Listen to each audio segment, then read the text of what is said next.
अब इस फाइल का क्या करूं? इसे फेंकूं के नहीं, क्या पता ये काम की हो। बेगम साहिबा ने लेकिन कहा था कि सारा कमरा खाली कर दूं। क्या करूं इसका? मुझे तो ये काम की लग रही है। खालदा, जी बेगम साहिबा।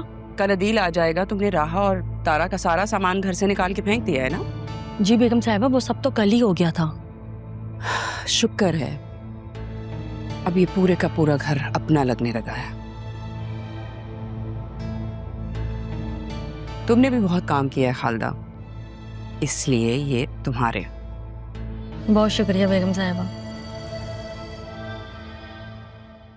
या खुदाया, समझ नहीं आ रहा, बात बात पर पैसे दे रही हैं। पता नहीं क्या चल रहा है। अरे वो फाइल,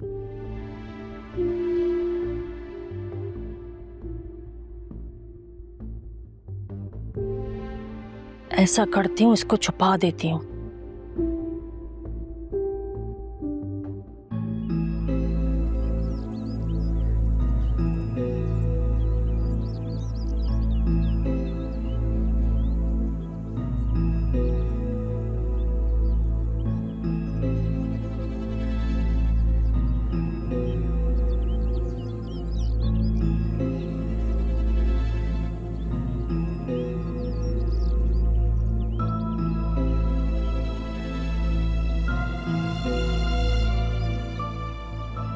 क्या हुआ है? ऐसे क्यों टहल रही है?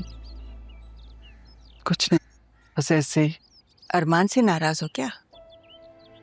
नहीं, मैं क्यों अपने बेटे से नाराज होने लगी? मैं जब भी उसे देखती हूँ मुझे सिकंदर की याद आ जाती है।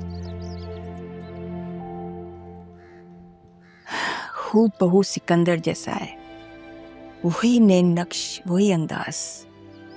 बिल्कुल ठीक कह रही हैं आप। जानती हैं, जब छोटा होता था तो अक्सर मुझसे पूछता था कि मेरे अब्बा कैसे दिखते थे, तो मैं यही कहती थी, तुम बिल्कुल अपने बाबा जैसे हो। मैं ये तो नहीं पूछूंगी कि तुम किस बात से खौफजदा हो, मगर मैं ये जरूर कहूंगी कि अपने दिल से डर निकालकर अरमान पर यकीन करना सीखो, क्योंकि मैंने उसके अंदर यकीन और मलाल दोनों देखा। यकीन अपने सच्चे होने का, और मलाल इस बात का कि तुम उस पर यकीन नहीं करती। ये सब आपको कैसे पता चला? जानने के लिए एहसास लफ्जों के मोहताज नहीं होते। ठीक कह रही हैं, लेकिन मुझे अपने बेटे पे पूरा यकीन है। मैं तो बस वक्त के फैसले का इंतजार कर रही हूँ कि वो क्या फैसला करता। वक्त बेहतर फैसला करेगा, आगे अच्छा होगा। इंशाल्लाह। अरे, असिस्टेंट कमिश्नर की माँ हो, कोई कम बात है क्या? चलो कहीं बैठ कर चाय पीते हैं। बाबा, बाबा प्लीज थोड़ा सा पी लें। आपने सुबह से कुछ नहीं खाया, थोड़ा सा।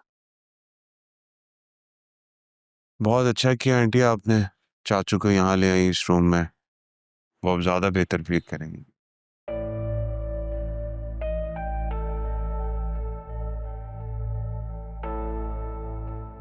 ये पूछ रहे हो कि इस रूम में क्यों?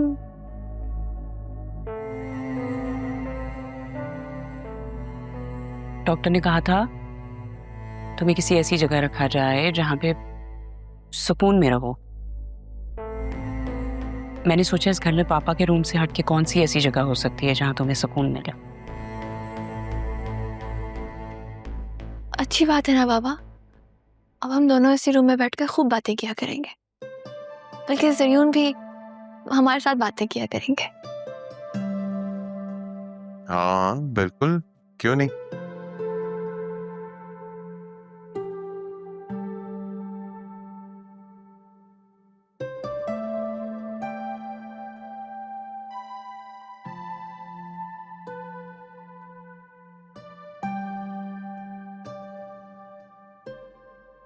अच्छा, मैं चलता हूँ।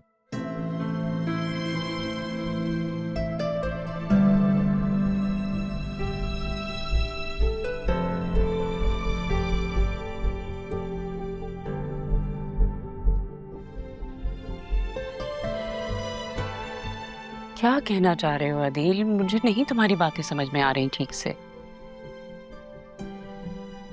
मैं एक काम करती हूँ ना, किसी साइन लैंग्वेज वाली टीचर को रखती हूँ ताकि समझ तो आए कि तुम बात क्या करना चाहते हो। तुम ये तो नहीं पूछ रहे कि तारा और राहा कहाँ है?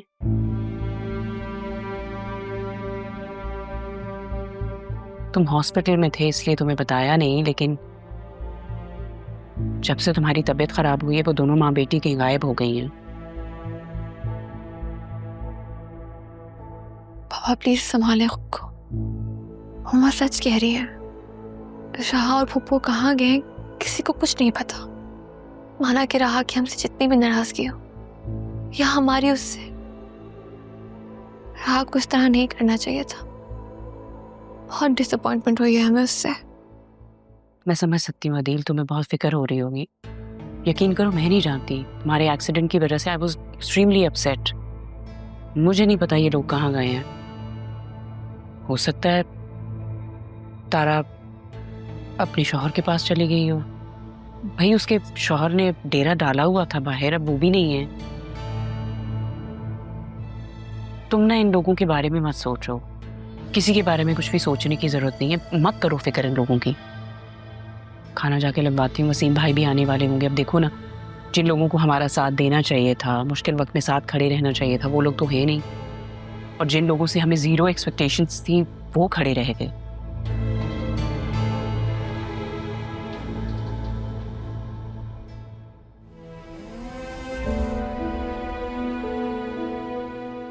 पापा सब ठीक हो जाएगा, अपने हौसले से काम लेना है।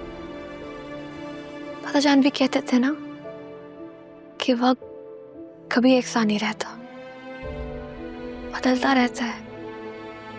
कभी मरहम बन के, कभी अच्छी यादों में ढल के।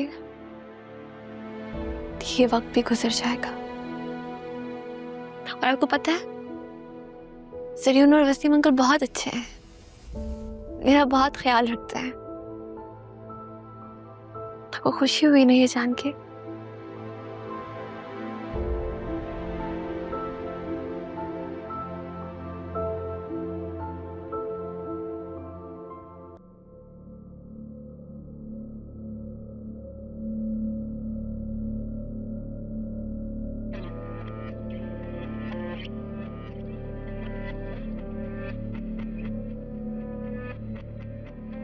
जरियन, ऐसा क्या देख लिया तुमने जो इतना परेशान? क्या है ये? देख लें